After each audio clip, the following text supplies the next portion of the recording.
Halo, Apa kabar semua? kabar Selamat semua. siang. Selamat siang. Hai. Terima kasih sudah hadir di Rumah Maharani. Sekali Iya. lagi yang terhormat para speaker, bahagia sekali sudah bergabung bersama kita di Rumah Maharani. Para speaker hari ini ya yang akan memberikan inspirasi buat para perempuan-perempuan di Rumah Maharani, Ibu Liliana Tanusudibyo. Selamat datang, Bu. Sudah Selamat hadir. siang.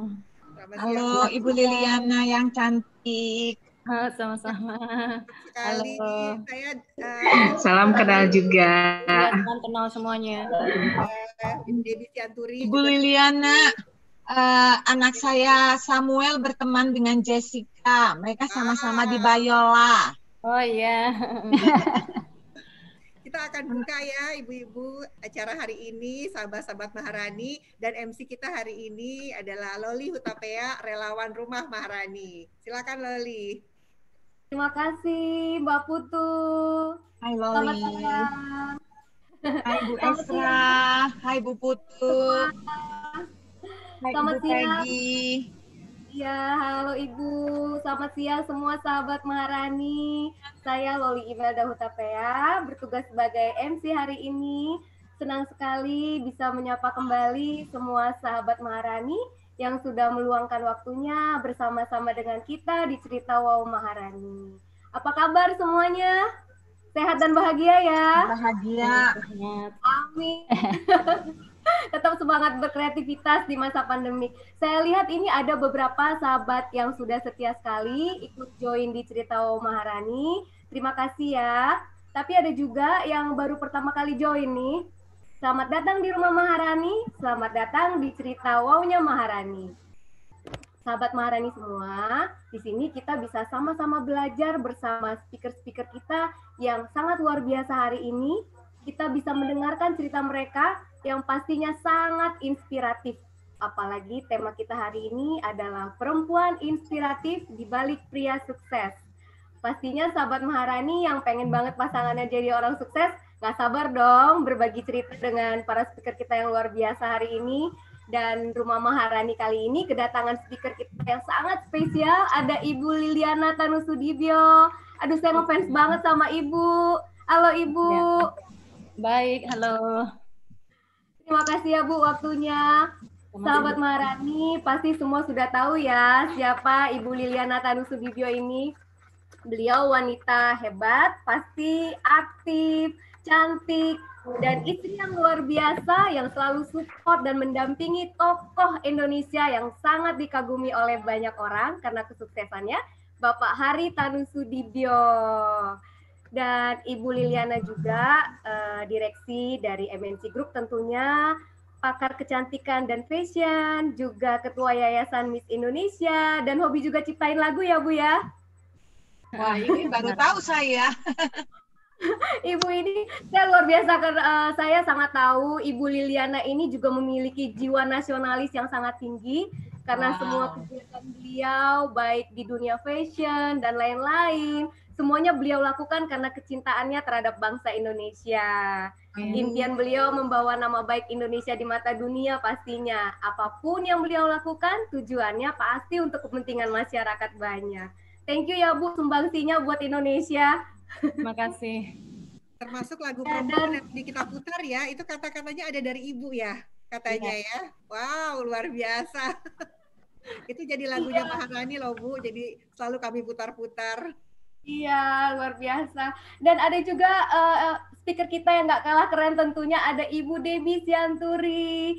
Ibu Dewi ini adalah CEO dan co-founder dari Jak Mikro. Halo Ibu Dewi. Halo, hai Loli. Apa kabar? Ibu cantik sekali hari ini. Ibu Dewi ini, sahabat Maharani, juga owner dari PT Traset Indonesia. Seorang ibu yang hebat dan istri dari suami yang luar biasa, Bapak Batara Sianturi.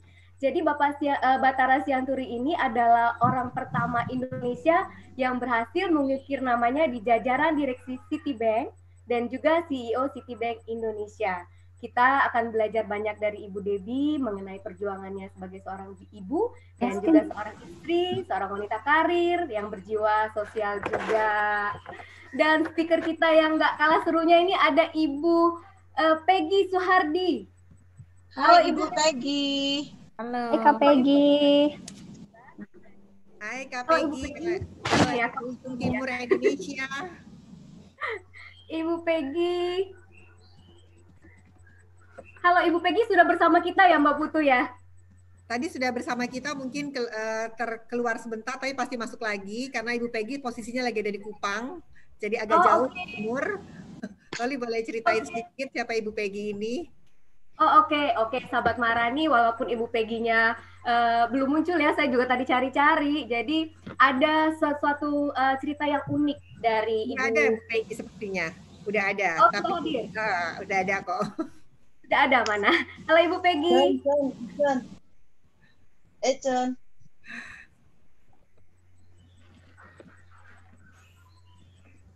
Dilanjut aja kali, gambarnya tidak kelihatan. Lanjut saja. Cuman ada nama beliau. Mungkin sinyalnya lagi tidak bagus di sana. Nanti. Ya. Siap. Jadi sahabat Maharani, sedikit cerita ya. Ibu Peggy-nya lagi nggak ada, tapi saya boleh sedikit cerita. Ada yang menarik dari Ibu Peggy dan suami Bapak Budi Suhardi yang adalah seorang pilot Singapore Airlines. Jadi suatu ketika Ibu Peggy dan suami Pak Budi sedang menyantap malam bersama anak-anak mereka itu lihat satu tayangan televisi di layar kaca. Jadi kebetulan pas tentang kondisi pengungsi Timur-Timur di Atambua, dan penampungan itu sangat mengenaskan dan pengungsinya hanya tinggal di kardus-kardus, anak-anak hanya pakai selembar kain untuk baju mereka, sanitasi tidak ada, makanan hanya Indomie aja sehari-hari. Jadi kondisi ini membuat Pak Budi dan sekeluarga merasa prihatin, dan tiba-tiba mereka tuh kayak seperti klik, hatinya tuh sama-sama matching gitu. Yang tadinya mereka berniat untuk keliling dunia 33 hari, terus malam itu juga mereka ambil keputusan untuk ke Kupang untuk lihat keadaan di sana. Dan setelah lihat langsung, maka timbullah beberapa keinginan untuk berbuat sesuatu, sehingga Pak Budi dan disupport penuh oleh Ibu Peggy melakukan banyak hal, dan berdirilah panti asuhan yang ada sampai hari ini, dan banyak sekali anak-anak sudah tertolong kehidupannya. Luar biasa banget ya Ibu Peggy ini ya, sahabat Maharani. Keren banget. Nanti kita juga akan bisa mendengarkan cerita dari Ibu Peggy, dan ada Kak Esra Manurung, moderator kita hari ini. Halo Kak Esra. Ibu Esra. Hai. Ya, Kak Esra adalah founder dari Yayasan Maharani Kirana Pertiwi. Beliau juga seorang penasihat keuangan, motivator, dan juga seorang penulis buku yang bestseller banget, Selling with Attitude. Terima kasih ya Kak Esra udah bantu kita hari ini. Sama-sama terima kasih buat semua speaker kita tentunya. Iya, dan nyonya rumah kita, wow, tidak lain tidak bukan Kak Putu Anggreni. Halo Kak Putu. Hai Kak Putu. Hai Loli, terima kasih Loli. Terima kasih para speaker yang sudah hadir ke rumah Maharani. Iya, Kak Putu ini adalah volunteer dari Yayasan Maharani dan sekaligus juga Ketua Umum Yayasan Maharani Kirana Pertiwi. Mungkin sambil menunggu Ibu Peggy ya, mungkin ada sahabat Maharani yang bertanya, Kak, apa sih itu Maharani Kirana Pertiwi? Mungkin Nyonya Rumah bisa jelaskan? Silakan Kak. Ibu Peggy sudah ada kok, cuman wajahnya yang belum muncul. Terima kasih Loli dan sahabat-sahabat. Saya sedikit aja, karena kita lebih asik, kita mulai ngobrol. Maharani ini didirikan sebetulnya belum lama, tahun 2018, dan ini awalnya karena didirikan 6 orang sahabat, yang sebetulnya kami punya kegiatan sosial masing-masing, tapi karena atas ide founder Maharani, Kak Esra Manurung, kami akhirnya membuat yayasan, karena supaya kegiatan Maharani bisa lebih bertanggung jawab kepada para donatur kami, juga supaya lebih efektif. Jadi berdirilah Rumah Maharani itu di tahun 2016. Kegiatan utama kami adalah empowering women. Kami terutama membantu perekonomian para perempuan marginal di berbagai wilayah yang kami bantu. Juga kami memberikan perlindungan hukum kepada perempuan-perempuan dan keluarganya. Itulah makanya kami menggunakan tagline dimulai dari rumah. Dan Maharani juga menjadi bagian dari agensi partner kami, Langkah Kemenangan Group, sebagai salah satu lembaga keuangan, bisnis keuangan yang menjadi voluntary agency. Nanti teman-teman, kita di sela-sela saya akan tayangkan video Maharani, tapi mungkin kita lanjut dulu. Kak Esra bisa memulai diskusi hari ini. Terima kasih Loli dan terima kasih sahabat-sahabat Maharani. Oke, selamat siang semuanya, sahabat Maharani. Selamat siang, Bu Esra. Selamat siang. Aduh, gembira banget hari ini ya kita bisa kumpul. Udah nggak sabar nih, saya mau langsung lompat aja ke Bu Liliana. Ibu, kita sebagian besar udah tahu Ibu dari jauh gitu, dan dengan adanya pandemik ini Bu, kami melihat satu peluang di mana kami tuh tadinya kalau edukasi perempuan Bu itu susah banget, harus ke Celincing, yang harus ke kampung-kampung. Nah, dengan pandemik ini kami malah jadi melihat edukasi itu bisa lebih mudah, lebih efektif dari rumah, dan bisa kita engage wanita-wanita luar biasa, salah satunya seperti Ibu untuk berbagi. Mungkin banyak Bu dari antara kamu yang sampai hari akhir hidupnya belum tentu ketemu Ibu loh. Jadi saya mau nanya nih langsung ketemu Ibu ya. Ibu, kalau lihat kehidupan Ibu sekarang kan enak ya. Tapi saya curiga bahwa Ibu sebetulnya sudah banyak sekali menaburkan kebaikan dalam kehidupan keluarga. Nah, prinsip apa Bu yang kalau Ibu bisa bagi ke kami, yang simple bisa kami bawa pulang, yang Ibu lihat efektif sekali dalam hidup Ibu? Silakan Bu Liliana. Prinsip yang saya harus tegakkan adalah pertama itu kita harus sebagai manusia tentunya prinsip untuk sebagai saya pribadi ya. Oke, sebagai pribadi tentunya kita mempunyai prinsip-prinsip ya. Jadi prinsip yang pertama yang saya tegakkan itu adalah prinsip kejujuran. Pada saat kita jujur itu dimanapun kita berada itu tidak ada hal-hal yang kita perlu takutkan, karena kita melakukan itu dengan jujur, dengan sesuatu yang terbuka.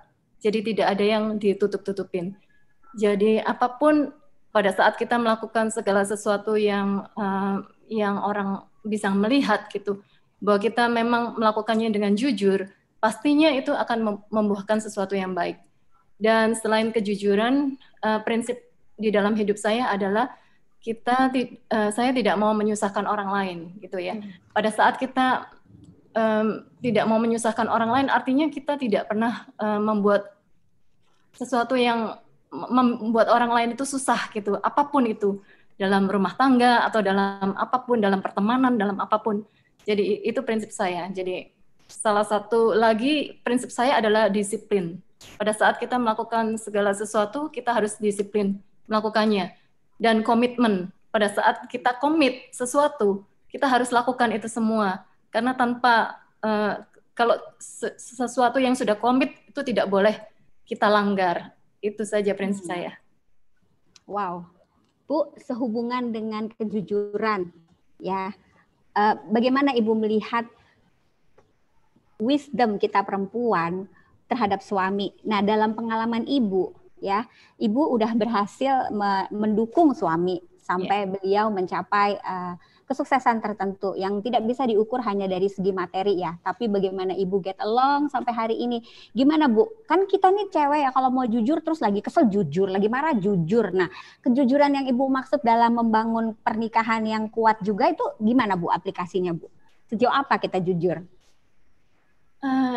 Kita tahu bahwa pernikahan itu adalah sebuah sebuah komitmen yang mana kita harus yang kita sudah janjikan. Misalnya saya sebagai istri dan sama suami, kita berjanji sehidup semati kan seharusnya. Kalau dalam perkawinan itu selalu begitu, nggak mungkin kita menikah tapi kita nggak mau sehidup semati gitu, ya kan? Maksudnya itu begitu. Jadi itu kita harus prinsip seperti itu. Jadi pada saat kita tahu bahwa kita komitmen, kita melakukan komitmen, itu kita harus melakukannya dengan benar gitu. Jadi kalau misalnya untuk pernikahan, dalam sebuah pernikahan itu harus setelah komitmen itu kita harus ada kesetiaan namanya ya. Jadi pada saat kita setia, kita sampai apapun itu kita tidak pernah mengingkari janji kita. Itu. Wow. Jadi jujur yang dikatakan di sini pada saat kita melakukan segala sesuatunya itu harus terbuka gitu. Jadi tidak ada yang kita tutupi. Pada saat kita tidak melakukan segala sesuatu yang salah, pastinya tidak akan ditemukan sesuatu yang bisa dipersalahkan gitu, ya kan? Jadi itu yang saya tekankan, kejujuran di situ. Jadi tidak ada yang disembunyi-sembunyikan gitu ya, Bu, ya, apa adanya. Iya. Sedikit praktikal ya, Bu. Perempuan ini kan katanya 10.000 kata gitu satu hari ya. Dan sehubungan dengan kejujuran kita kepada suami, bagaimana cara Ibu untuk bisa tetap jujur tetapi tidak mengganggu mood atau tidak mengganggu, kan tadi Ibu bilang Ibu nggak mau jadi masalah buat orang lain. Nah, kita perempuan nih Bu, kadang-kadang ya bukannya jadi penolong malah jadi masalah buat suami gitu. Nah, jadi dihubungkan dengan kejujuran ini gimana aplikasi Ibu, contoh kasus yang mungkin Ibu bisa kasih ke kita, Ibu lakukan dan efektif gitu.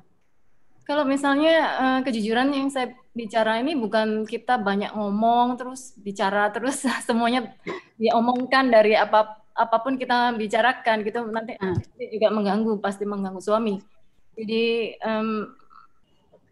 menurut saya bukan itu kejujuran yang saya maksud di sini. Kejujuran itu artinya itu pada saat apapun gitu. Jadi kalau kita misalnya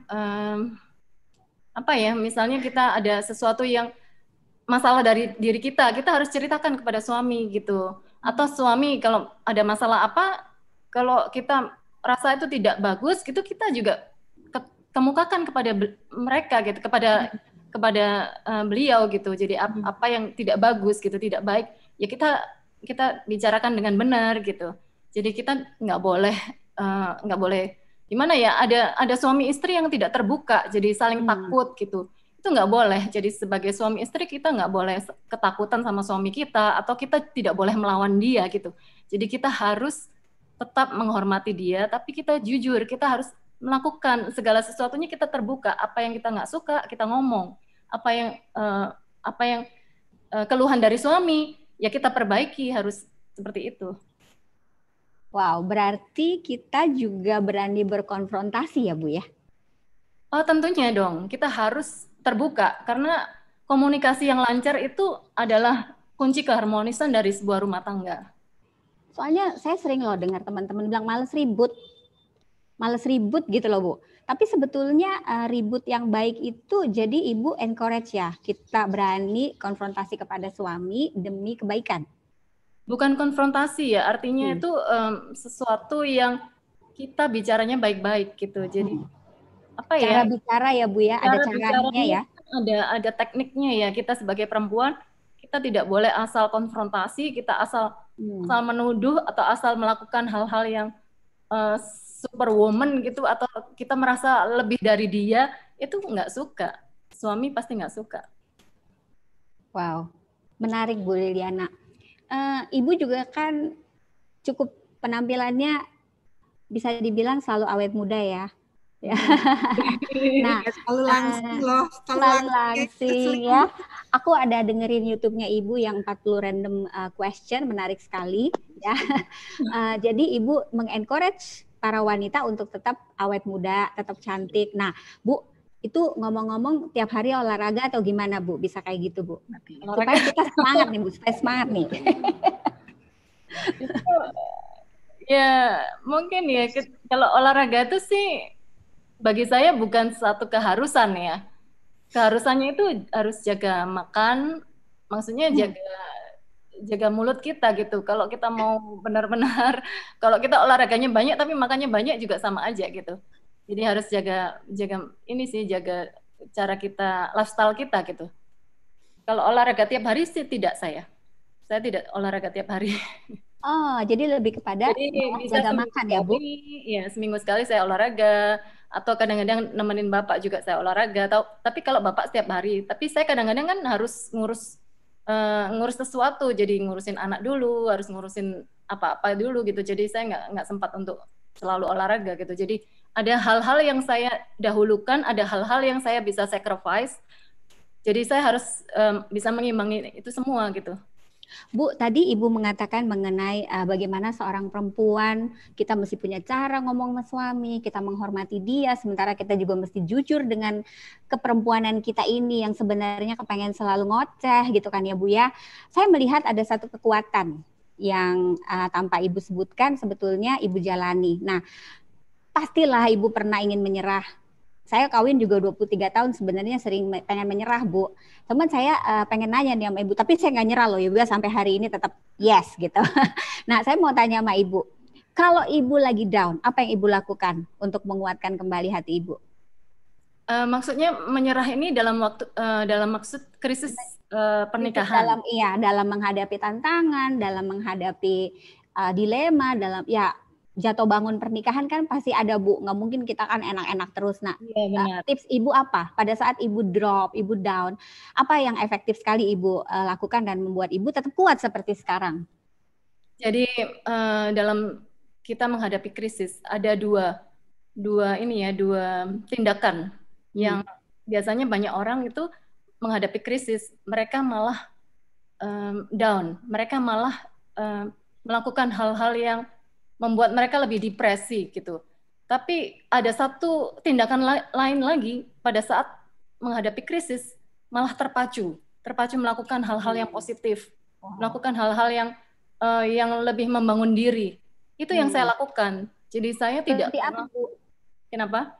Jadi seperti kalau kita lagi down, kita positif saja. Jadi kita lakukan segala sesuatu. Kalau saya sebagai umat Kristiani, saya selalu datangnya ke Tuhan gitu. Jadi saya bukan datang ke orang atau saya curhat-curhatan sama orang gitu. Tidak.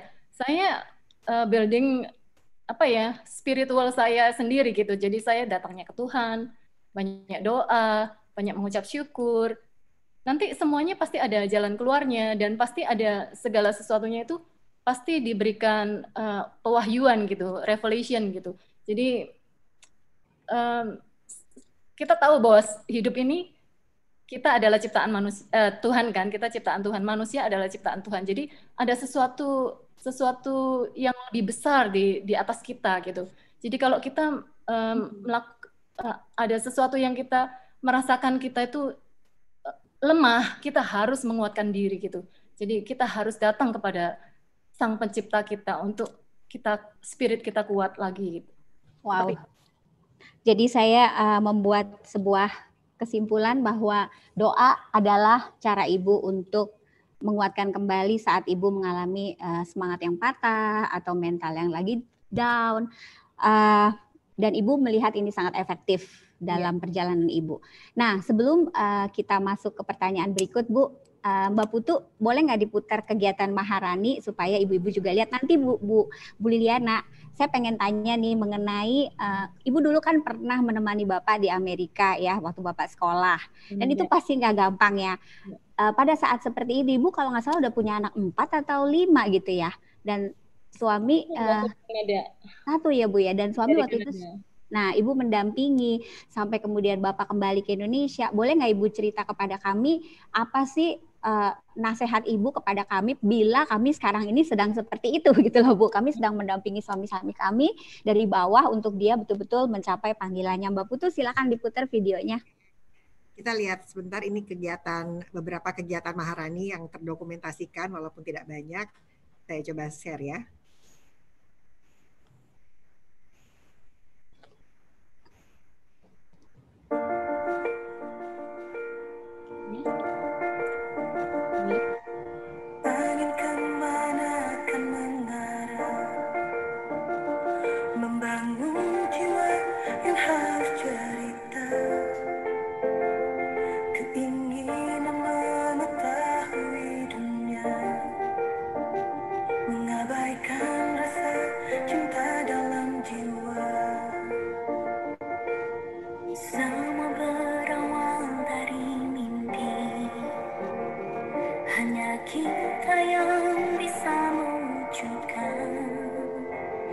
Sampai di mana batasnya pengorbanan, sedang pengabdian tak pernah berhenti.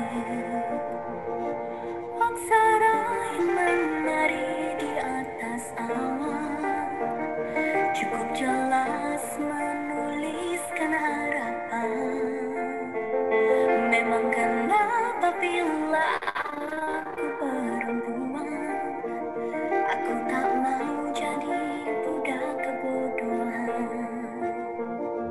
Coba bicara halusnya perasaan, hadir tanpa diundang dan dipaksakan.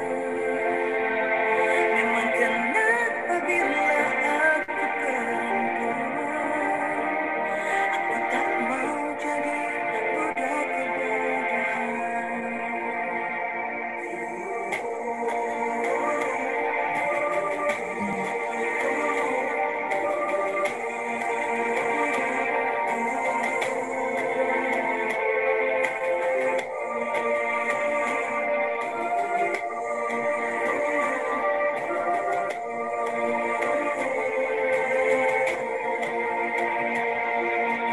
Hidup hilang berlagu, memberi restu pada harapanmu. Pandanganmu jauh luas membentang, meyakini habis gelap pasti terang. Aksara yang menari di atas awan, jelas menuliskan harapan. Memang kenapa bila aku perempuan, aku tak mau jadi budak kebodohan. Cinta bicara halusnya perasaan, hadir tanpa diundang dan dipaksakan. Memang kenapa bila aku perempuan, aku tak mau jadi budak kebodohan.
Terima kasih sahabat Maharani yang sudah menyaksikan kegiatan kami.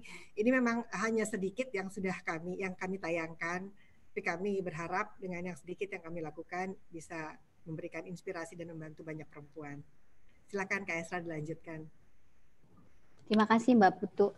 Ibu Liana, banyak dari kami perempuan Indonesia yang sekarang sedang berjuang untuk mendampingi suami-suami kami. Dan banyak sekali perempuan-perempuan yang kami temukan, mereka sebetulnya harus kadang-kadang jadi tulang punggung. Ya, bagaimana boro-boro dia mikirin mau dukung suami gitu. Dia aja udah harus jadi tulang punggung, dia harus cari uang. Kadang-kadang mereka juga sudah putus harapan gitu. Gimana ya kami melihat masa depan. Nah, Ibu silakan Ibu ada waktu 3-5 menit memberikan nasihat kepada para ibu yang mungkin sekarang sedang berjuang untuk suaminya. Oke.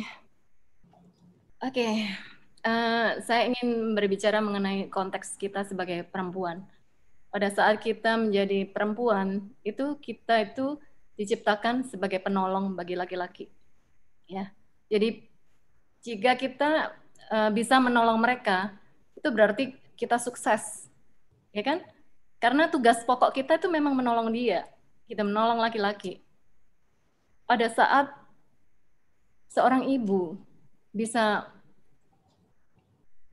berkarya, bisa melakukan hal-hal yang lebih lagi, saya selalu angkat topi pada ibu itu. Karena saya melihat bahwa pada saat sesulit apapun, dia bisa melakukan hal-hal yang baik gitu, yang bisa mensupport rumah tangganya, mensupport anak-anaknya, bahkan mensupport suaminya. Itu adalah menurut saya pribadi, saya angkat topi pada orang-orang seperti itu. Meskipun kadang-kadang mereka sangat kesusahan, mereka sangat merasa aduh kok rasanya nggak ada ujungnya, bekerja terus gitu. Tapi satu hal yang saya ingin encourage kepada mereka, tetap kerjakan apa yang kita bisa. Berharaplah kepada Tuhan, tapi tetap bekerja. Karena kalau kita berharap terus tanpa bekerja, tidak ada hasilnya. Jadi kita tetap bekerja, tapi pengharapan kita tujukan kepada Tuhan gitu. Jadi kepada Tuhan supaya apa? Supaya kita sebagai perempuan itu kita kuat gitu. Pada saat kita kuat, kita dapat menjalaninya semuanya itu dengan mudah, dengan dengan ringan gitu. Karena pengharapan kita kepada Tuhan gitu. Tapi kerjakan semuanya, kerjakan dengan baik. Menurut saya itu satu poin yang kita harus tetap kita pegang, kejujuran. Pada saat kita bekerja, kita harus jujur. Apapun itu. Jangan melakukan hal-hal yang melenceng dari kejujuran. Jangan kita melakukan hal-hal yang keluar dari hukum Allah. Itu yang harus kita perhatikan. Pegang teguh firman Tuhan dan lakukan yang terbaik. Pasti hasilnya baik. Wow, saya yakin kejujuran itu sifatnya universal dan semua keyakinan itu menjunjung tinggi nilai-nilai kejujuran, khususnya untuk Indonesia, Bu Liliana.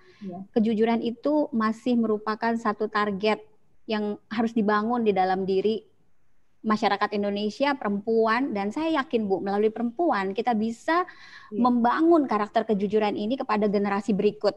Benar. Itu sebabnya kami membuat Yayasan Maharani ini karena kami percaya untuk memperbaiki sebuah budaya bangsa.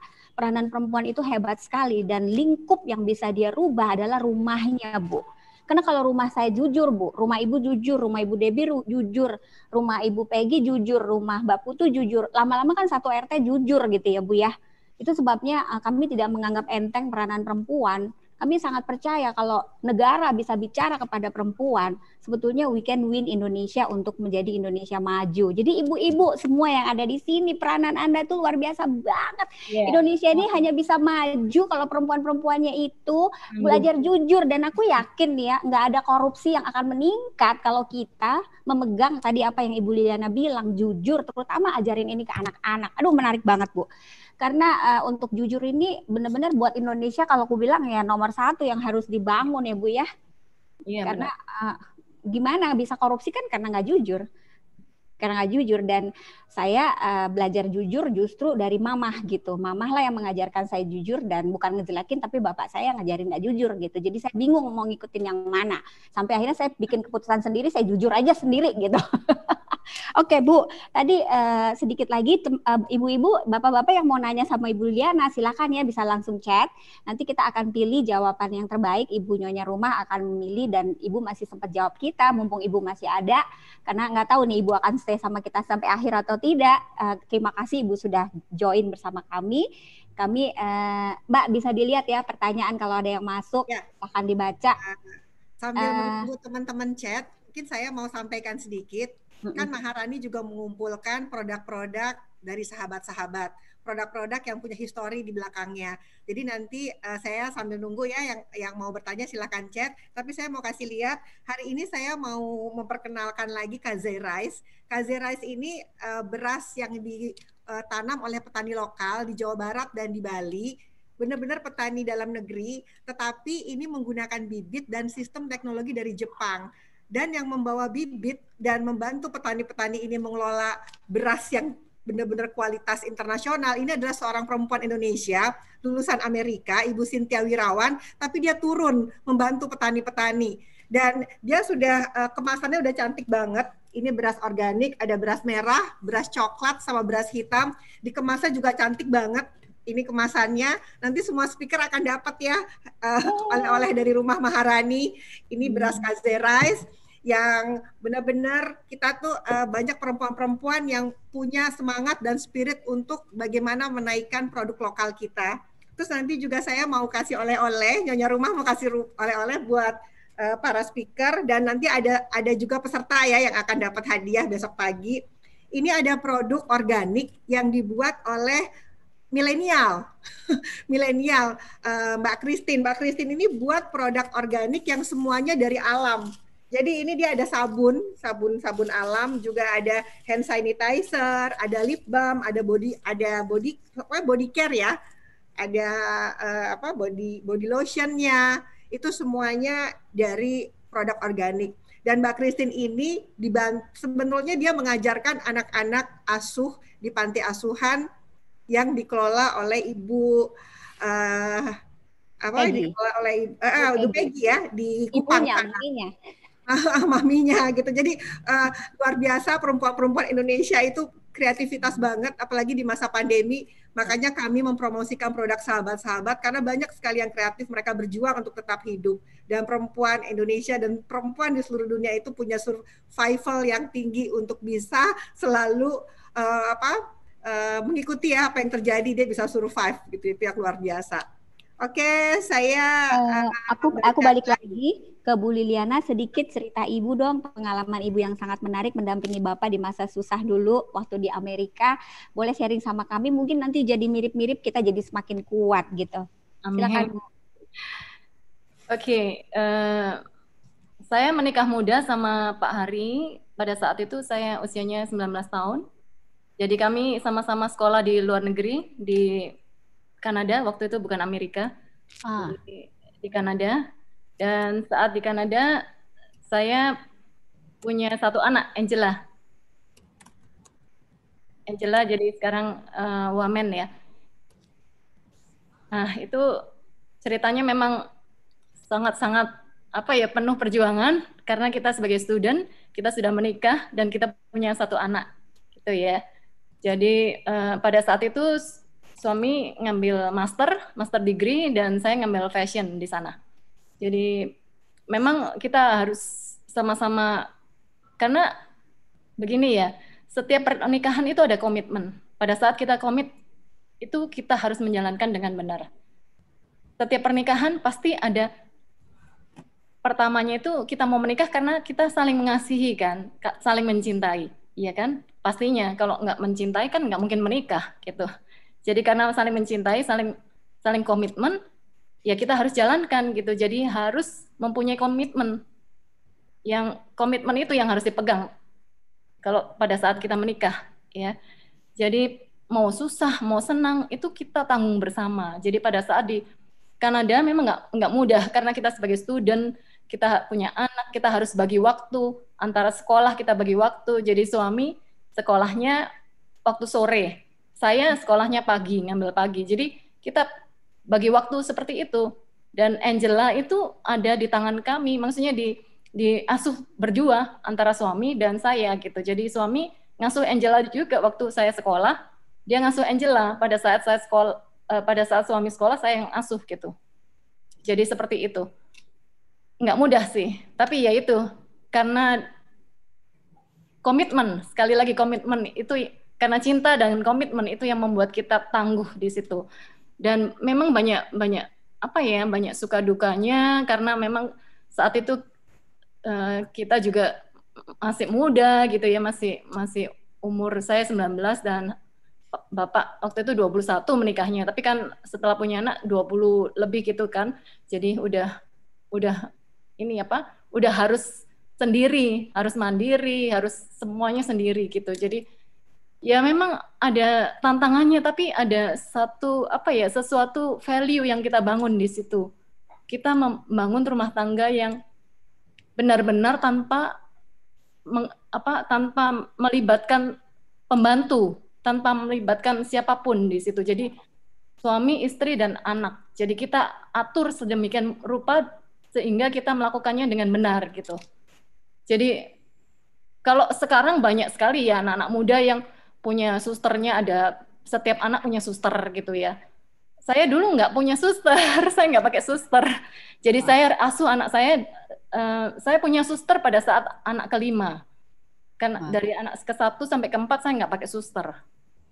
Jadi begitu. Jadi saya waktu di Kanada saya hanya anaknya cuma 1 ya. Terus setelah pulang baru punya anak yang kedua, ketiga, keempat sampai ke-5 di Jakarta. Wow, keren banget Bu. Ibu Liliana ini pernah ditanya loh, Ibu nggak bisa hidup tanpa siapa gitu. Dan ibu jawabnya tanpa suami. Ya keren banget. Tuh ibu-ibu jangan sampai ya kita jadi ibu-ibu kalau gue nggak ada suami lebih bagus gitu. Aduh. Nah ini tadi komitmen, kejujuran dan tetap kerja keras. Tadi Ibu Liana bilang kita nggak boleh hanya berharap-berharap, tetap harus kerja. Dan kita juga semua mau angkat topi buat perempuan-perempuan yang berjuang buat keluarganya ya. Thank you Bu. Sambil kalau Ibu masih mau stay sama kita monggo. Terima kasih banget karena mungkin pertanyaannya ada. Silakan Mbak. Pertanyaannya ke Ibu Liliana, mana lebih berat Bu ketika Bapak jadi profesional pebisnis dengan ketika Bapak terjun di dunia politik? Itu pertanyaannya. Makasih Bu. Oke. Politik ya. Kalau bicara politik memang itu sesuatu yang berbeda dengan bisnis. Politik itu murni pelayanan. Pada saat kita mau terjun ke politik berarti kita harus melayani. Jadi apapun yang kita sudah kita bangun selama kita di bisnis, kita bisa sacrifice untuk politik. Karena apa? Kita di politik itu kita melayani, bukan kita cari uang di situ. Kalau politik tujuannya untuk cari uang, wah pasti nggak berantakan. Jadi politik yang hitam. Tapi ada hitamnya enggak? Mohon maaf teman-teman, saya lagi cari siapa yang tidak mute. Oh, Ibu Imelda mungkin bisa tolong di mute. Silakan Ibu Liliana dilanjutkan. Iya, jadi seperti itu. Jadi kalau ditanya mengenai berat mana pada saat kita sebagai bisnis atau di politik, jujur kata berat di politik. Gitu ya. Jujur kata berat di politik karena politik itu berbeda dengan bisnis. Kalau bisnis kita bicara A juga harusnya kita komit di A. Kalau politik bisa A, bisa melenceng, bisa hasilnya B atau C. Jadi kita harus benar-benar kita harus benar-benar melayani. Kalau di bidang politik itu kita harus punya hati yang melayani. Pada saat kita melayani, sesusah apapun kita bisa jalankan sih. Wow. Oke, terima kasih Bu Liliana. Jadi Ibu orangnya sangat kuat dan powerful ya kalau sudah mendampingi pria yang ada di politik ya Bu ya. Harusnya kita harus kuat ya, karena istri bukan di belakang suami, tapi istri di samping suami. Ya. Lalu pada saat kita diciptakan bukan untuk di belakang suami, kita di samping suami untuk mendampingi suami. Karena kita diambil dari tulang rusuk laki-laki kan. Jadi tulang rusuk itu ada di sebelah sisinya. Jadi kita harus di sisinya, bukan di belakangnya atau di depannya. Kita tidak boleh memimpin di depan atau kita membuntuti di belakang. Tapi kita menjadi kawan sekerja suami. Kawan sekerja suami di samping suami. Terima kasih jawabannya Bu Liliana. Ya, terima kasih. Silakan dikembalikan ke Kak Esra. Inspiratif banget Ibu, inspiratif sekali. Terima kasih banget untuk sharing Ibu. Kita bisa merasakan ya bagaimana passion Ibu terhadap komitmen, passion Ibu terhadap kejujuran, passion Ibu terhadap keluarga. Wow, mudah-mudahan kami bisa meniru keteladanan Ibu ya. Saya langsung pindah dulu. Semoga Ibu juga masih ada waktu bersama kami, Ibu Debbie. Nah, Ibu Debbie ini ceritanya juga luar biasa banget Ibu Debbie ini ya. Saya pernah dengar Ibu Debbie bilang begini, aduh Mbak Esra yang namanya susah itu sementara. Nah loh, jadi itu saya langsung semangat dengar kata sementara gitu. Jadi nggak selamanya ya Bu ya gitu. Nah Ibu Debbie adalah istri dari Pak Bathara Sianturi, CEO Citibank Indonesia yang gebrakannya luar biasa ya di dunia perbankan. Kebenaran saya juga dulu di perbankan jadi tahu gitu. Ibu cerita dong sama kita. Ibu ini kan mendampingi Bapak juga dari mulai saya ingat anak-anak itu ya Bu ya, kecil-kecil Ibu harus urus sendiri dan anak-anak Ibu ini unik sekali nanti dengar sendiri dari Ibu Debbie. Silakan Ibu Debbie. Ya, mungkin ada baiknya Mbak Esra sedikit presentasi itu jadi cepat gitu kenalannya. Silakan Ibu Liliana kan sudah dikenal, iya. Oh iya benar. Iya. Terima kasih Ibu Esra yang sudah mengundang saya. Ini sedikit saya punya background.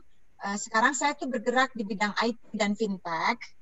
Masih kecil sekali pekerjaan kita, tapi kita khusus empowerment UMKM secara digital. Ini sedikit gambar suami dan keluarga saya. Kami punya 3 anak. Suami saya dari mulai lulus sampai sekarang masih di Citibank. Ya, lanjut. Jadi suami kami itu pernah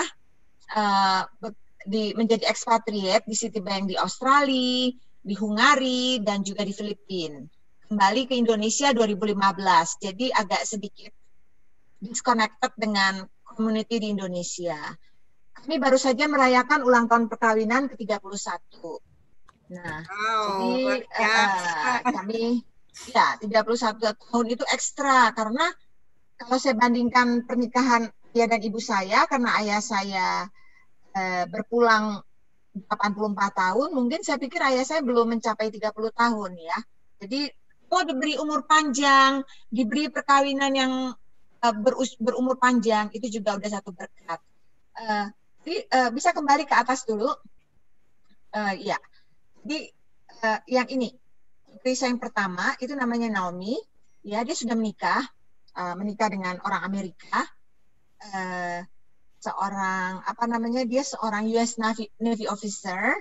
Jadi mereka sekarang tinggal di Rhode Island. Naomi lulusan dari BU dan juga dari Domus Academy. Untuk di fashion, sama seperti dengan Ibu Liliana. Lanjut. Yang kedua adalah putra saya. Nah, ini putra saya ini yang unik. Jadi waktu dia lahir, umur 2 tahun, tiba-tiba dia tidak bisa bicara. Lalu kita bawa ke child psychiatrist, dikatakan dia punya autistic traits. Jadi bagaimana saya nangis Bombay, karena anak saya tidak bisa bicara, dipanggil juga nggak dengar, kayak orang nggak bisa dengar. Lalu bagaimana anak saya ini menjalani terapi yang sangat intensif, minimal 8 jam sehari, setiap hari selama 8 tahun. Jadi boleh dibilang anak saya itu boleh seperti kehilangan masa kecilnya, ya. Nah, tetapi anak saya itu sangat berprestasi. Dia sudah lulus bachelor degree-nya dari Enderun Colleges 3,5 tahun. Rata-rata orang kan lulusnya 4 tahun. Sekarang dia sedang mengambil MBA di Biola University di Cowell School of Business. Dia akan berangkat khusus ini. Lalu dia juga seorang yang sangat musical. Dia bisa menyanyi, main gitar, main piano, klarinet. Jadi ini anak yang sangat unik dan sangat baik hati. Selanjutnya anak bungsu kami itu Samuel. Dia bercita-cita untuk menjadi aktor di Broadway musical. Jadi dia secara khusus dia hanya mau bekerja di industri performing arts di Broadway. Jadi dia juga baru lulus dari bachelor degree-nya dari Biola University secara online karena dia angkatan 2020 di mana karena COVID semuanya lulus secara virtual. Lanjut. Terima kasih Bu Helen. Ya, saya pikir apa sih kunci perkawinan dan karir serta bisnis sukses? Sama seperti Ibu Liliana, yaitu komitmen ya. Bahwa perkawinan sama seperti hal hidup kita, pendidikan kita, kesehatan, juga karir dan bisnis adalah sesuatu yang sangat berharga untuk diperjuangkan, dipertahankan, dan dibuat berhasil. Kenapa ini perlu ditekankan? Karena kan kita banyak sekali menonton film gitu loh ya. Begitu mudahnya. Ya, kita terpengaruh gitu, Hollywood syndrome, Cinderella syndrome gitu ya. Dan memang sama seperti Bu Liliana, Tuhan itu harus menjadi pusat daripada kehidupan kita. Jadi bukan sekedar kita beragama, bukan sekedar kita sepertinya beriman, tapi ternyata yang menjadi pusat kehidupan kita itu adalah diri kita atau suami kita atau anak kita. Sehingga sering sekali kalau kita sudah bertambah tua, anak-anak meninggalkan rumah, lalu dikenal suatu hal disebut empty nest syndrome. Itu nggak perlu gitu, karena penting sekali sesuatu relationship yang intim dengan Tuhan.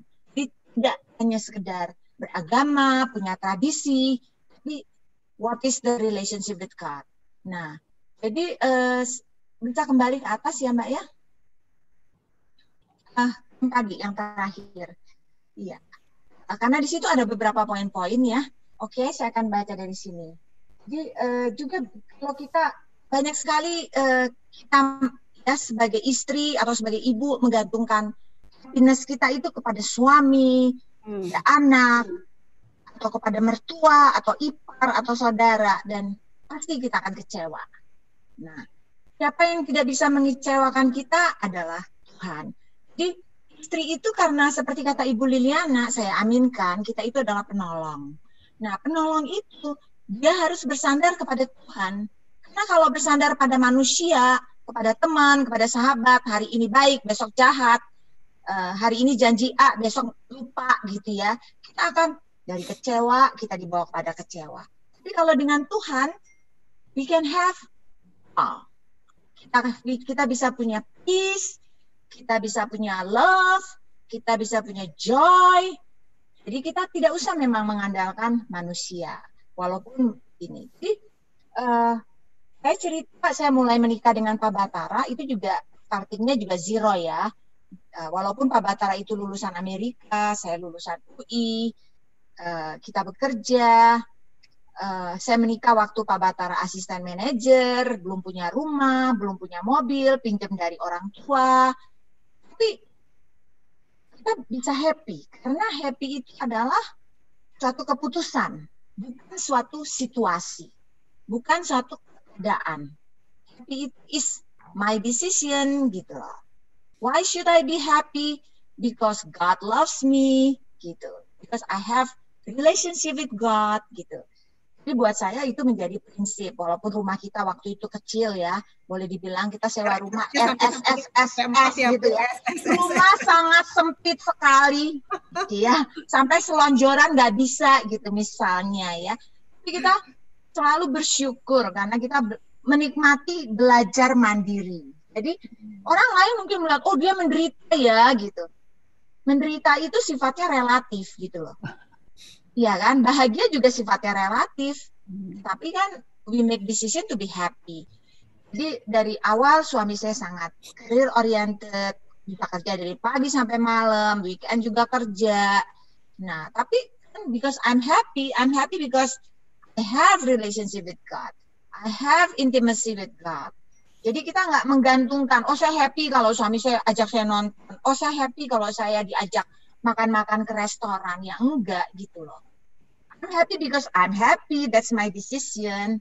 Nah, juga saya itu menaruh penting sekali nilai-nilai untuk pendidikan, education, kesehatan. Nah, saya percaya itu adalah investasi. Jadi makanya sewaktu anak kedua saya dinyatakan autism itu, saya itu rasanya dunia saya runtuh gitu loh. Bagaimana saya itu merasa takutan, panik, stres gitu ya. Terus saya langsung belajar cepat. Bagaimana saya bekerja pada saat yang sama, saya harus membangun tim terapis buat anak saya. Jadi saya tuh suatu anak saya masih kecil, saya tuh almost bekerja 7 days a week. Karena saya terus harus monitoring, saya punya terapi. Saya sendiri tidak tahu apa yang harus saya ajarin gitu loh. Jadi saya harus belajar juga dari awal. Saya sampai di dalam komunitas autisme itu mendatangkan dokter, psikolog dari Amerika, dari Australia. Karena saya nggak mungkin bawa anak saya ke luar negeri. Kalau saya bawa ke luar negeri kan pasukannya berapa, harganya berapa. Jadi akhirnya kami turunan mendatangkan ahli-ahlinya. Sehingga terjadi suatu perubahan orientasi di dunia autism yang tadinya menganggap autism itu masalah psikiatris, jiwaan, menjadi ternyata lebih banyak biomedical problem. Ya, tapi itu terlalu luas kalau kita jelaskan bisa berhari-hari. Nah, jadi kita juga belajar bahwa nobody is perfect. Suami kita tidak perfect, anak kita tidak perfect. Kita harus suka memberi maaf, pengampunan, maklum. Be human is menjadi manusia itu adalah biasa membuat kesalahan. Jadi kita tidak mendendam. Kita juga belajar untuk misalnya membeli asuransi, pendidikan anak-anak sesuai kemampuan keuangan kita pada waktu itu. Terus juga kita biasa untuk memberi makanan spiritual pada hidup kita. Karena memang ternyata the most important thing bukan physical. The most important thing itu spiritual. Jadi orang selalu pikir apa yang dilihat itu penting. Apa yang dilihat itu tidak lebih penting dari apa yang tidak kelihatan. Nah, jadi dalam keluarga saya dengan suami itu kita teamwork ya, kita teamwork. Jadi misalnya pada saat suami saya membangun karir ya, tuntutannya begitu banyak, very demanding. Saya itu tidak perlu ditemani suami untuk misalnya bawa anak saya vaksinasi, atau membawa anak saya berobat, atau mengurus terapis. Jadi kita tidak menuntut gitu loh. Kita menjadi manusia yang tidak demanding. Itu penting. Kenapa? Karena banyak sekali kan kita menonton Cinderella Syndrome, suami membuka pintu mobil kepada istrinya. Kalau sekarang tuh Korea tuh Bu, drakor. Iya. Iya, tapi kan kita mesti membedakan antara alam nyata dan alam film ya. Alam film kan tujuannya untuk hiburan. Nah jadi kita itu harus proaktif, kooperatif. Sebetulnya seperti kita di kantor ya. Di kantor kan juga kita tidak harus disuruh untuk bekerja. Kita mengerjakan yang menganggap tanggung jawab kita. Jadi saling menghargai itu penting. Ada kerendahan hati, ada kemurahan hati, ada saling mengalah. Juga menggunakan kata-kata. Kita mengusahakan kita hanya memberikan kata-kata hanya untuk membangun dan memberi encouragement. Ya kadang-kadang ya namanya perempuan ketika hormonnya lagi nggak balance, bawaannya kan ngamuk, ya kan? Nah, itu berusaha untuk dikendalikan gitu. Ya, walaupun sekali-sekali jebol juga. Nah, saling menghargai. Ada kerendahan hati, kemurahan hati, mengalah sesuai sikon, ya. Jadi kita kadang-kadang mikir, saya melulunya bawa anak ke dokter kok bapaknya nggak ikut. Saya berusaha untuk tidak menuntut, gitu loh. Karena memang kita kan nggak tahu, ya. Nah, jadi saya itu sempat bekerja profesional 14 tahun. Saya harus meninggalkan seluruh profesionalan saya karena memang 3 anak saya pada waktu itu kesehatannya drop semua. Wow. Ya, jadi saya terpaksa kita harus meninggalkan. Kemudian saya itu tahun 2002, 2010 saya membangun kembali bisnis saya karena saya tahu saya itu suatu hari anak-anak saya kan akan meninggalkan saya. Saya perlu sesuatu untuk saya kerjakan yang sifatnya adalah membangun. Nah, jadi pada prinsipnya setiap keluarga apapun yang dilihat, apakah kelihatan itu keluarga sukses, keluarga bahagia, setiap keluarga itu pasti punya penderitaannya, persoalannya, pencobaannya, tantangannya, salibnya, dia pasti punya. Tapi percaya, semua masalah itu sifatnya temporary, itu yang saya katakan ke Ibu Esra. Malah sering sekali masalah itu menjadi batu loncatan kita untuk naik kelas. Nah, asal kita menghadapi masalah itu dengan, kalau katanya orang Muslim, apa itu namanya, dengan ikhlas. Kalau orang Kristen itu bilangnya dengan surrender. Percaya bahwa waktunya Tuhan dia akan membalikkan seluruh skenario menjadi baik bagi kita. Jadi ya, saya pikir di perempuan itu memang perannya berat. Apalagi kalau menikah, menjadi istri dan menjadi suami, punya mertua, punya ipar, punya orang tua, punya saudara juga. Jadi kita itu tiba-tiba dihadapi oleh tantangan yang sangat besar. Nah, itu yang memang tidak pernah diberitahu ketika kita akan menikah. Gitu. Benar. Kehidupan single jauh lebih gampang, gitu. Nah, jadi apa yang kita hadapi, memang kita nggak bisa menjadi perempuan tangguh tanpa menghadapi penderitaan. Wow. Jadi kesimpulannya, it's okay. Wow, aku dengerin 2 perempuan yang luar biasa, Ibu Liliana, Ibu Debbie ini ya. Kerasa nggak sih sesuatu di dalam jiwa mereka tuh, kerasa nggak sih energi mereka ya, they are strong woman ya.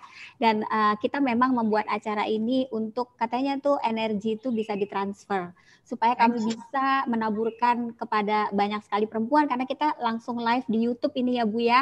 Jadi nanti ini juga bisa didengar ulang oleh banyak sekali teman-teman kita, terutama yang belum menikah. Tadi Ibu Debbie bilang Dulu tuh waktu belum menikah nggak diajarin kalau ternyata nanti menikah tuh bakal melewati pasang surut, naik turun, dan berbagai-bagai cobaan dan tantangan gitu. Dan saya juga kutip Ibu Liliana tuh pernah bicara begini, kapan Ibu menjadi sangat kreatif? Beliau bilang pada saat saya menghadapi masalah. Nah, tadi Ibu Debbie itu kreatif banget ya dengan menghadapi anak sakit. Ibu malah bawa dokter ke Indonesia, bukannya Ibu bawa anak ke luar negeri. Nah, ini adalah salah satu paradigma. Kita lihat ya, jiwa pemenang di dalam speaker kita ini bukan menangisi masalah, tapi mereka mencari jalan keluarnya untuk membuat masalah mereka bisa diselesaikan dengan efektif, efisien. Bagi teman-teman sahabat Maharani yang ingin bertanya ke Ibu Debbie, silakan di teks, nanti Mbak Putu akan membacakan. Sebentar ya Bu Debbie, itu Mbak Putu pakai apa dari tadi itu, sendiri pakai lip balm begitu? Hah? Bagilah. Boleh dong di-share. Itu apa? Nanti speaker kita dikasih nggak itu? Ini wangi, harum banget, wangi banget. Jadi saya pikir kan kalau ini yang natural, ini benar-benar bahannya natural tuh nggak ada aroma gitu kan. Saya pikir ini benar-benar oilnya dari sweet almond. Ini body balm ya. Dan ternyata, tapi aromanya ternyata enak banget. Nih, ada rempah-rempahnya. Itu kirimin speaker kita dong ya. Ya, pasti. Tadi juga saya sudah kirim flyernya di chat ya. Ini yang dibuat oleh milenial kita, Christine, putrinya Ibu Peggy dari Kupang, dan dia juga mengajarkan anak-anak di panti asuhan membuat membuat semua dari organik ya. Ini juga boleh dong, kita mau beli juga. Pasti siap, nanti speaker dapat hadiah kok. Tapi setelah itu beli ya. Dikirim sama si Nyonya Bu nanti Bu. Ini juga enak banget, sabunnya tuh kayak gini. Saya pengen makan tuh malahan ini. Ini rempah-rempah, aromanya rempah-rempah banget. Ini kandungannya saya belum terlalu baca, tapi nanti saya akan kirim brosur-brosurnya di chat. Ini ada lip balm juga, ada juga hand sanitizer ya. Dan ini kemasannya lucu. Ini kemasannya lucu banget. Ini di dalam apa namanya? Jadi bukannya dari ini kan alami ya, dari bambu, bukannya dari kertas. Ada ininya, terus dikotakin, dipitain, lucu banget. Kalau mau kasih hadiah juga bisa. Wow. Thank you Mbak Putu. Oke, silakan dilanjutkan. Ibu Debbie, ini kan mendengar Ibu bertutur ya, saya juga merasakan Ibu orang yang sangat berbicara tuh ada caranya gitu. Bu, menghadapi suami ya, ngomong-ngomong nih Bu, untuk kesuksesan suami, penting nggak sih Bu cara kita berbicara kepada suami itu sebenarnya? Karena kan banyak juga ya keluhan suaminya nggak dengerin. Jadi tips dari Ibu supaya didengar suami itu gimana tuh Bu ngomongnya Bu? Saya? Suami saya itu orangnya tuh tidak suka ada perubahan. Jadi misalnya kalau ada sofa di sebelah sini, kenapa dipindahin ke sebelah situ gitu loh. Jadi dia tidak suka ada perubahan. Sementara perempuan kayaknya ganti-ganti ya Bu. Nah, sementara kita kan orangnya manusia resek gitu kan. Nah, jadi saya sebetulnya tidak suka konflik orangnya. Karena jadi kalau kita udah menawin orang itu, misalnya ini kejadian, kami tinggal di Budapest 8 tahun. Sekitar tahun 2010 saya kan membangun bisnis yang harus membuat saya sekali sebulan ke Jakarta. Selama itu saya menginap di hotel. Terus kami punya rumah yang kami sewain. Itu membutuhkan 3 tahun untuk saya membujuk suami saya supaya rumahnya tidak disewakan gitu loh. Jadi mulai dengan kata-kata, 3 tahun ya. Kata-kata pertama, aduh aku capek deh. Masa mesti nginep di hotel terus? Kenapa kita nggak pakai rumah? Terus saya diem, 6 bulan kemudian saya nanya, gimana ya kalau kita tidak menyewakan rumah kita lagi? Terus lagi gitu setahun. Jadi memang kita harus mengenali siapa itu suami kita itu. Jadi memang kita tidak bisa merubah suami kita. Dia itu faktor yang tidak berubah dan kita harus menyesuaikan diri. Demikian juga saya rasa suami saya juga menyesuaikan diri juga dengan saya. Jadi no komplain ya. Dan saya pikir gitu. Nah, demikian juga dalam membangun karir. Kan pasti ada pasang surut ya. Karir itu nggak gampang. Tidak selamanya karir itu naik terus ya. Jadi adanya seperti hentakan gitu ya. Di mana ada misalnya ada orang yang misalnya ada bos yang berkuasa, yang cukup diktator, yang bisa mem-PHK seseorang gitu ya. Nah, suami saya juga ada beberapa insiden di situ ketika kami sedang di luar negeri, bagaimana dia gitu loh ya. Sampai malamnya juga kan bisa mimpi ya kan, karena suami kita itu kan juga manusia biasa ya. Nah, bagaimana kami berdoa terus, terus kita memberikan encouragement. Malah nggak taunya yang diktator itu yang diberhentikan gitu loh. Bukannya kita berdoa supaya yang diktator itu diberhentikan, tetapi ternyata itu jawaban Tuhan gitu atas semena-menaan gitu loh. Nah, kesemena-menaan. Jadi sebetulnya makanya saya tuh dari ya kan usia saya sekarang kan udah cukup tua gitu ya. Jadi selama saya hidup ini memang selalu doa itu berjawab, walaupun doa itu tentu membutuhkan waktu untuk mencapai kepada jawabannya. Karena kan doa itu sama seperti investasi ya. Jadi kita minta jawabannya itu kapan, Tuhan yang menentukan.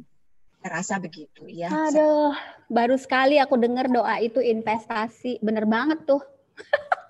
Jadi kayak asuransi ya, Bu Esra. Kadang-kadang Menang Pak Batara di finance, jadi investment yang ada di kata-katanya.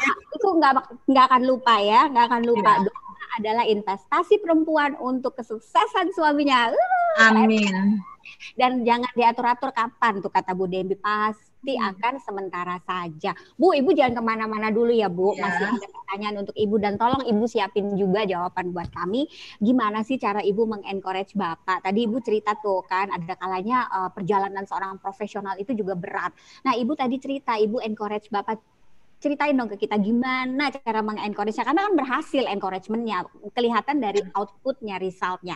Nah, nanti aku pindah ke Ibu, sekarang aku mau cari Kak Peggy sebentar ya Bu ya. Kak Peggy, mana nih Kak Peggy kita dari Kupang, ini juga luar biasa ini. Kak Peggy ini adalah istri dari seorang Pak Budi Suhardi yang disebut CNN Hero. Suaminya itu jadi hero, coba. Bukan Superman loh, bukan. CNN Hero.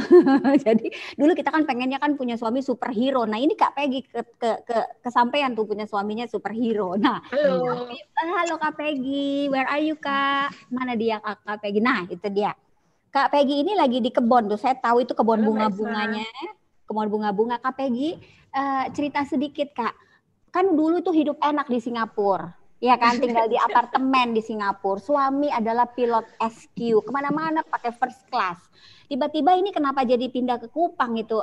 Dan tetap bahagia ini gimana nih Kak? Cerita sedikit supaya kami bisa mendengar cerita Kakak.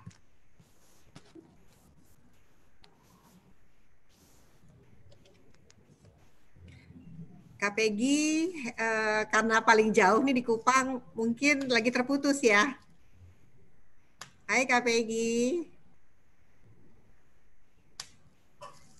Hai Kak Esra, Kak Peggy mungkin masih terputus karena dia di Kupang. Mungkin sambil tunggu suara Kak Peggy. Mbak, kamu makan dulu itu makananmu nasi bakar. Nah itu dia. Aku tuh ini sebenarnya aku udah lapar banget dari tadi sampai nggak makan. Ini di depan aku nih ada nasi bakar Ibu Eha. Ibu Eha itu sahabat Maharani juga yang jualan nasi bakar. Dan luar biasanya Ibu Eha ini dia 20 tahun kerja di restoran, dari berbagai restoran. Nah terus setelah 4 tahun terakhir beliau tidak lagi, ini kelihatan nggak ya nasi bakar saya?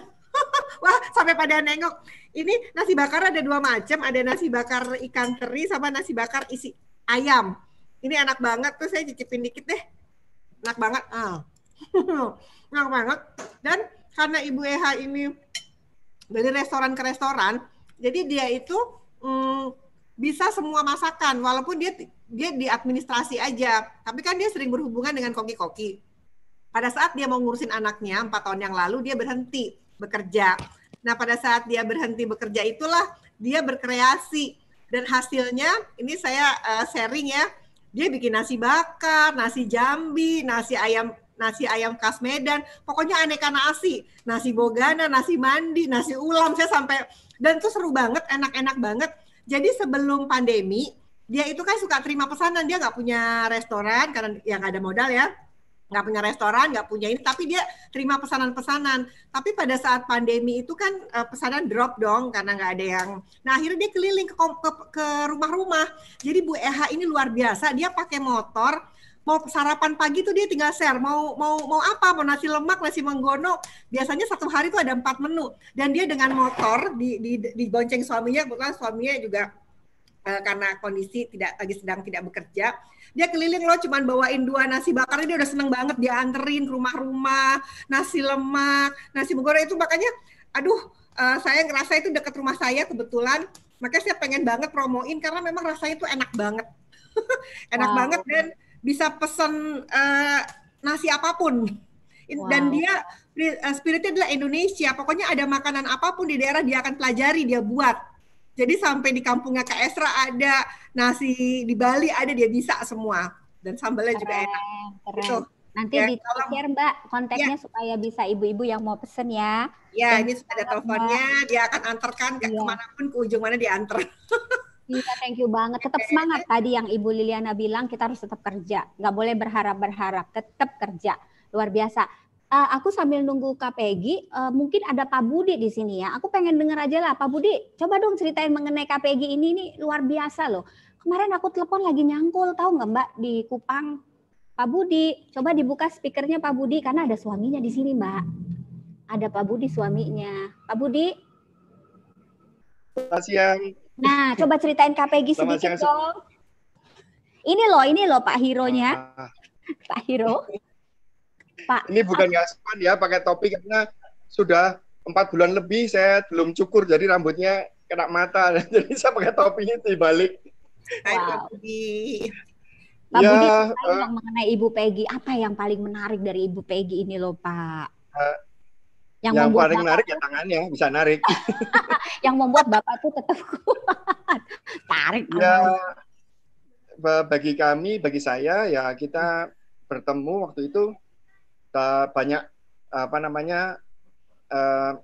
hal-hal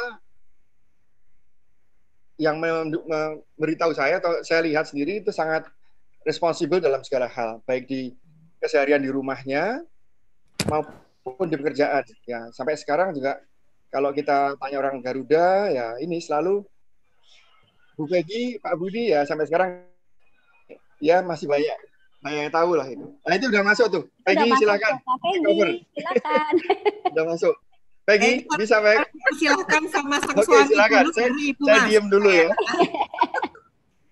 Maaf ya, kita di Kupang anginnya kenceng banget. Wow. Bu, makan ya Bu. Saya mau nyicipin nasi ini nggak Bu? Nasi bakar. Makan. Silakan Bu Peggy cerita.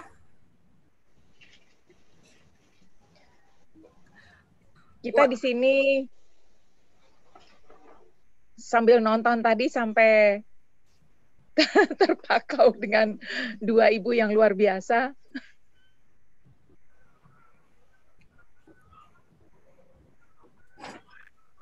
Luar biasa sekali Ibu Lilian dengan Ibu Debbie. Dengan cerita-cerita dan kesaksian-kesaksian hidupnya.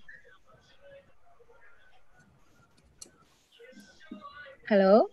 Ya, dengar Bu, kami dengar Bu. Ya, saya suruh bercerita tentang apa yang terjadi sampai di Kupang, dan di Kupang ngapain Kak? Di Jakarta, kok Ibu ada di sana gitu loh. Mbak, mending Jakarta, Mbak, Singapura, Mbak. Enak. Ini mau menceritakan istri dan suami, tapi suami di Jakarta, istri di Kupang. Iya. Itu kan Kak dari hidup enak di Singapura terus suami tiba-tiba begini, jadi bagaimana itu Kak menyesuaikan dirinya Kak? Oh, kita berdua sama-sama punya rencana. Sebelumnya waktu kita pertama menikah memang Mas Budi itu orangnya romantis. Wow. Yeah. Selalu berkata-kata yang tidak pernah menyakitkan.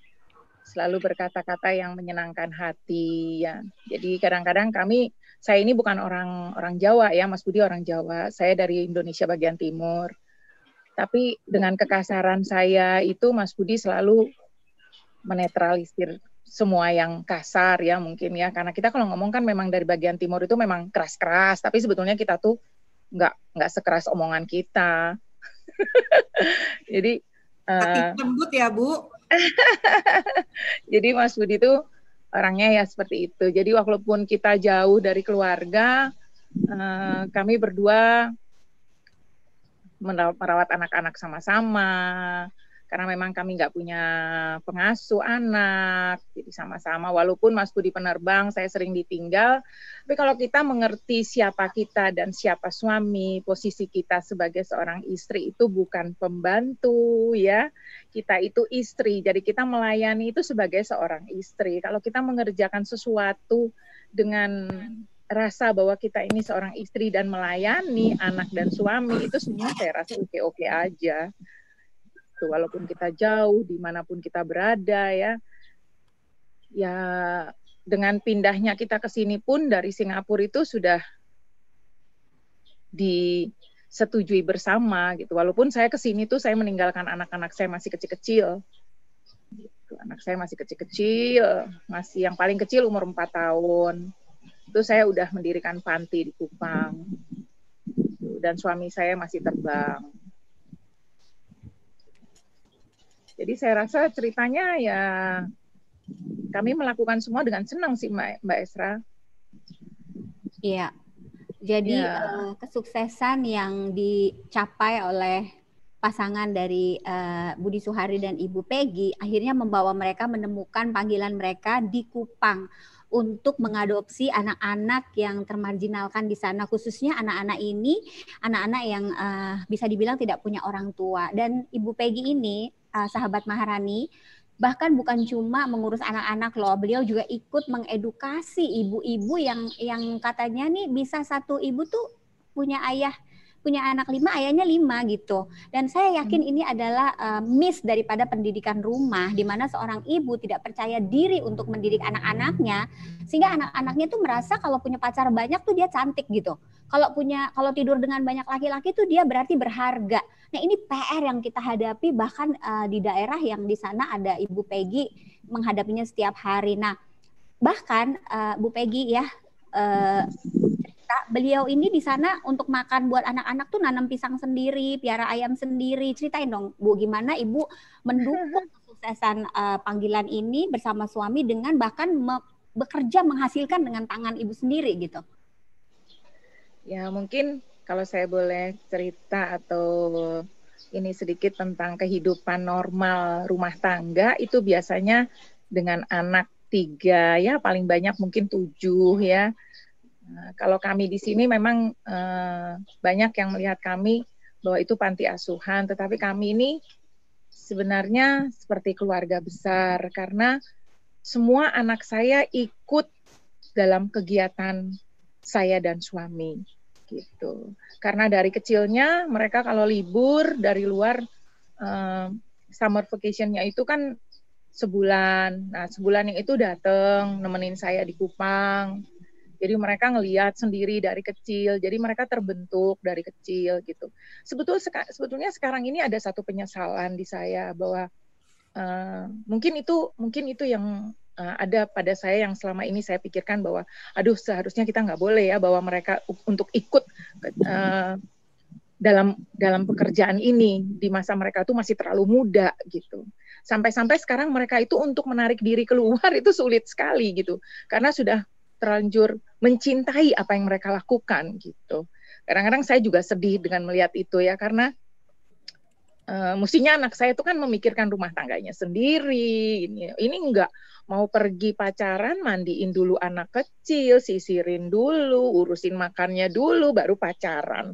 Nah ini kan sebetulnya sudah tidak boleh dilakukan ya. Kamu punya kehidupan sendiri mestinya nanti. Sampai-sampai dia mau bawa anak ini untuk ikut nanti kalau nikah, wah nggak boleh kita kan.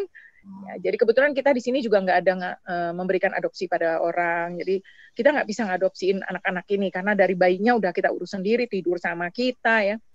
Ya itu salah satu keluhan yang ada pada saya sekarang. Tapi mungkin saya nggak ngerti rencana Tuhan itu apa terhadap ini semua.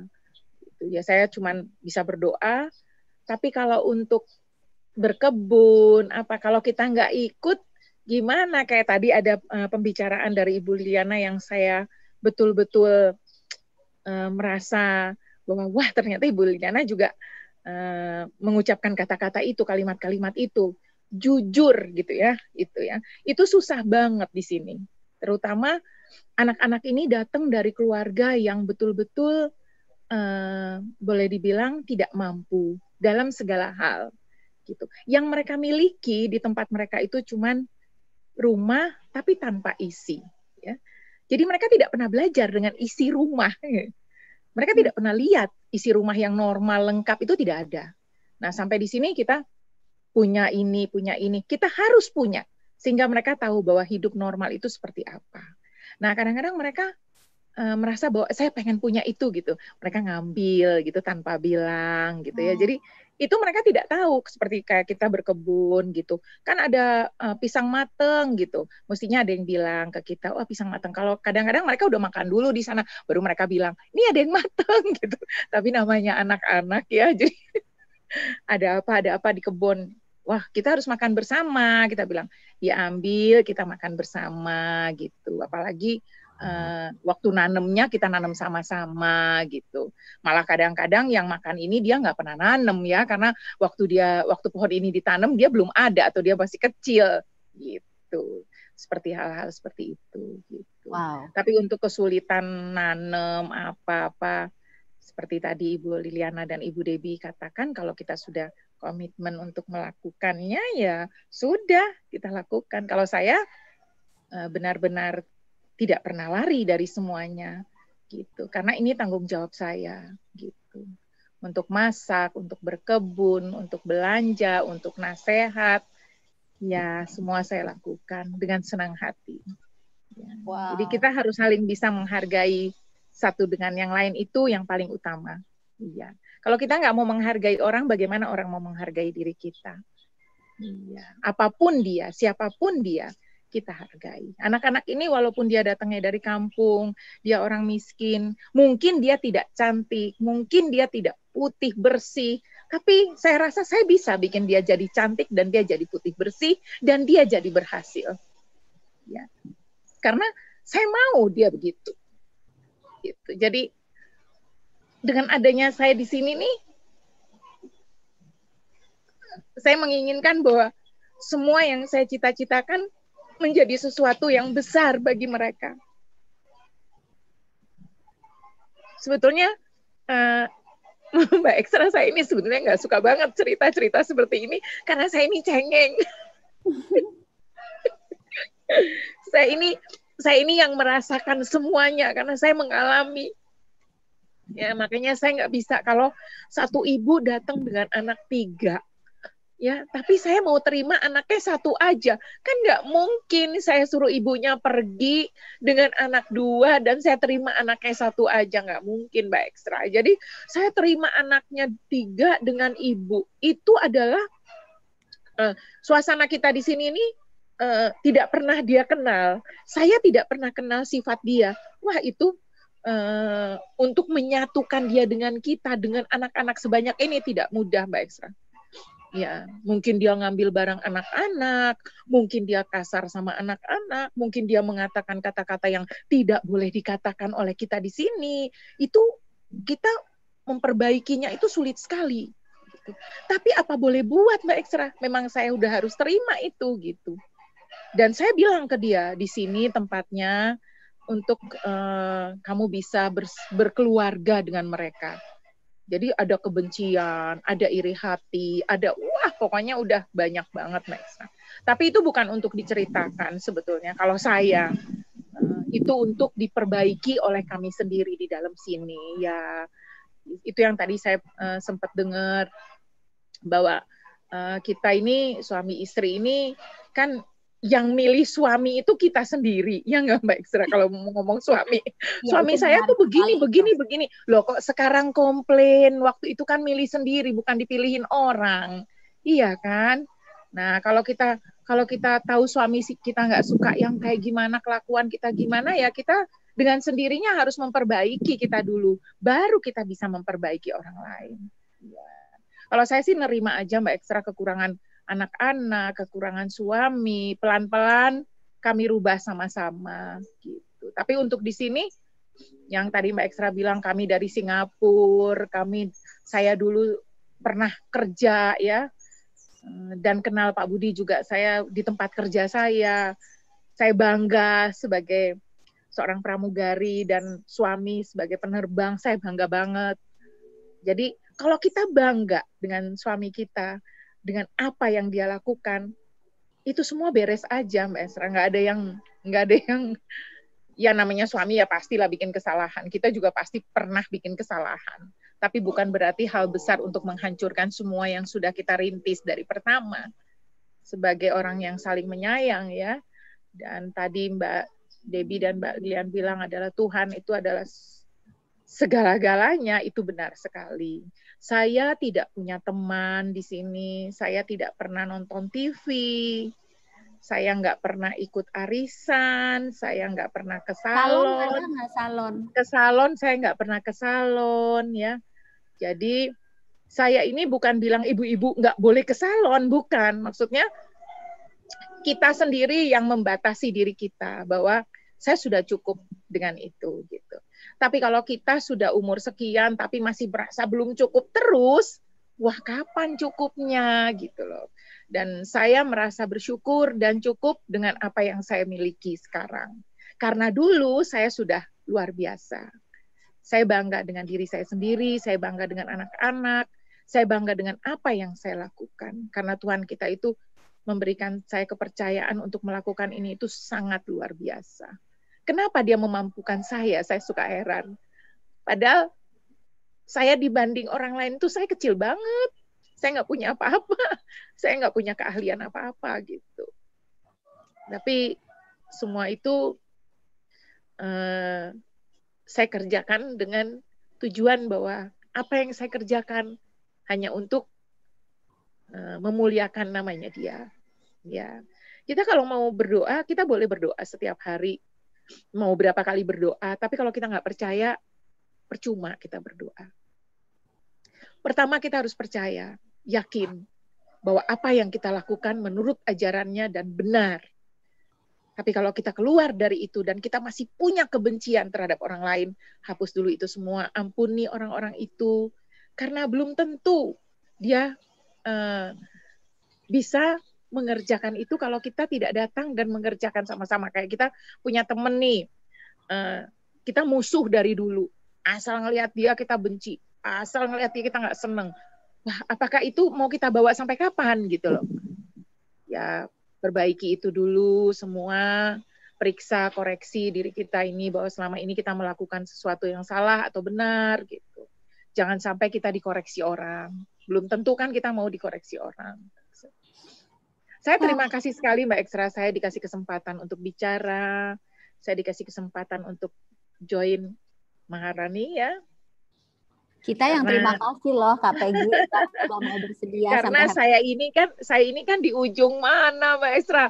Waduh, setiap harinya saya tidak berdandan seperti ini loh Mbak Ekstra. Tadi aja anak-anak kaget lihat saya. biasanya saya bermain dengan tanah. Iya, KPG ini selama masa pandemik bikin lampu bersama anak-anak dari Pralon loh. Mereka gambar sendiri pakai tangan dan mereka jual sendiri, luar biasa banget. Dan inilah sosok perempuan yang kita sama-sama dengar hari ini. Ada 3 wanita yang luar biasa ya. Bu, sebelum waktu kita ini kan udah hampir selesai. Kami tuh sebenarnya kalau bisa sih nggak selesai-selesai mendengarkan ibu-ibu ini ya. Karena waktu ibu-ibu juga nggak mudah untuk disisihkan buat kami kayak gini. So, makasih banyak. Jadi gini, saya pengen minta nasihat juga dari Ibu Debbie kalau masih ada Bu Liana dan Ibu Peggy. Kan ada juga adik-adik perempuan kita nih di sini dan mungkin akan mendengarkan YouTube yang lagi mau menikah atau lagi cari suami nih. Pasti kan mereka pengen dong dapat suami yang tadi Ibu bilang bangga. Kita bangga sama suami kita. Tapi kalau kita lihat perjalanan ibu-ibu tadi, ternyata kebanggaan itu lahir dari perjuangan, dari bertumbuh bersama-sama. Dari waktu masih ngontrak udah bahagia, di Singapura bahagia, di Kupang juga bahagia, Ibu Liliana di Kanada masih sama-sama mahasiswa bahagia. Nah, coba dong Bu nasihati kami. kami yang lagi adik-adik kita nih yang mau menikah kan sekarang soalnya gini loh, ada juga loh, udah nggak usah pusing-pusing, cari aja cowok yang udah kaya, yang udah sukses gitu. Jadi nggak apa-apa suami orang juga nggak apa. Aduh, gimana tuh? Jadi coba aku dari Ibu Debbie dulu, Bu, tolong dinasehati kami perempuan Indonesia ini yang pengen instan ini, Bu.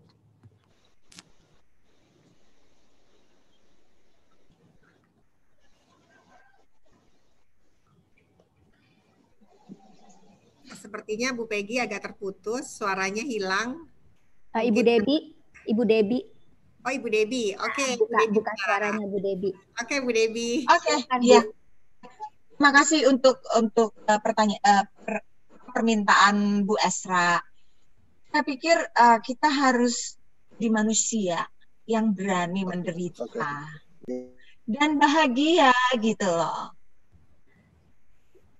Saya enggak. Banyak kita itu takut miskin, takut menderita, takut susah. Itu tuh nggak benar gitu loh. It's okay. Sometimes in our life kita suffer, kita menderita, kita poor, kita mungkin dihina orang. It's okay. Jadi maksudnya kenapa kita takut kita miskin? Karena kita merasa kita itu semuanya equal. Hidup kita ini nggak ada yang berbeda. Kita menjadi rendah karena kita miskin atau kita menjadi lebih tinggi karena kita kaya. That's only your feeling. Ya, karena kan kita semua percaya kita itu equal di hadapan Tuhan. Nah, terus kadang-kadang, kalau saya menikah sama dia kan belum sarjana, dia gajinya cuma berapa digit for example. So what? You can be happy. You know, kalau kamu bisa happy dengan punya sedikit, kamu akan sangat happy kalau kamu punya lebih banyak. Yeah. Gitu. Jadi happy itu bukan karena kekayaan atau karena sukses atau karena power. Happy itu because you are happy with yourself, because you have a great relationship, especially with God. Wow. Jadi, iya, saya pikir nggak perlu menjadi orang yang merusak rumah tangga orang lain gitu loh. Karena berpikir, kan enak kalau dia sudah orang kaya, sudah orang berkuasa. Iya, tapi kan hidup itu kan adalah seperti mata uang ya. Ada koin sebelah kiri, ada koin sebelah kanan. Ada koin angka, ada koin misalnya burung gitu ya. Nah, bagaimana kamu bisa rasa bahagia kalau kamu nggak pernah menderita? Bagaimana kamu bisa rasa sehat itu enak kalau nggak pernah sakit? Bagaimana kamu rasa lapar itu nggak enak kalau kamu nggak pernah kenyang? Jadi memang kita harus merasakan semuanya. Wow. Dan mengucap syukur in any condition, not because you are blessed, not because you are rich. You are blessed because God loves you. Das harus menjadi kita punya semboyan hidup gitu loh. Jadi nggak usah ukur-ukur gitu dengan orang lain gitu loh, comparing gitu loh. Nggak perlu. Aku rasa nggak perlu. Mungkin ya, sama seperti Ibu Peggy. Mungkin kita memang udah selesai gitu loh. Because we are too old.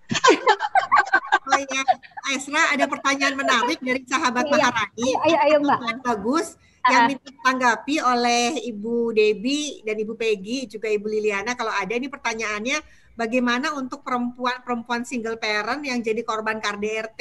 Bagaimana mereka harus bersikap? Bagaimana mereka harus bersikap? Minta penguatan ya, mungkin ya. Oh iya, saya pikir sometimes in our life ya, kita itu mengalami yang namanya penderitaan. Ya, semua orang pasti akan.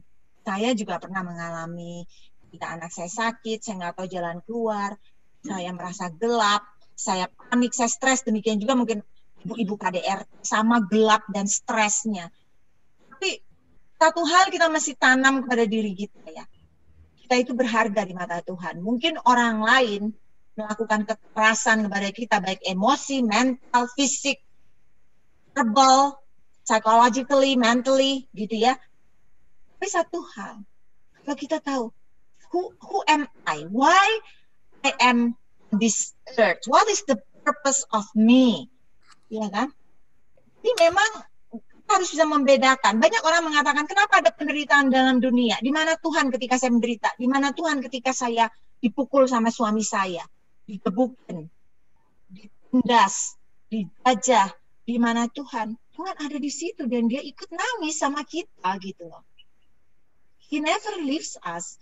Jadi saya pikir memang yang kita perlu, seperti saya bilang, it's not the physical, but how we spiritually healthy enough to overcome all the suffer that we are facing gitu loh.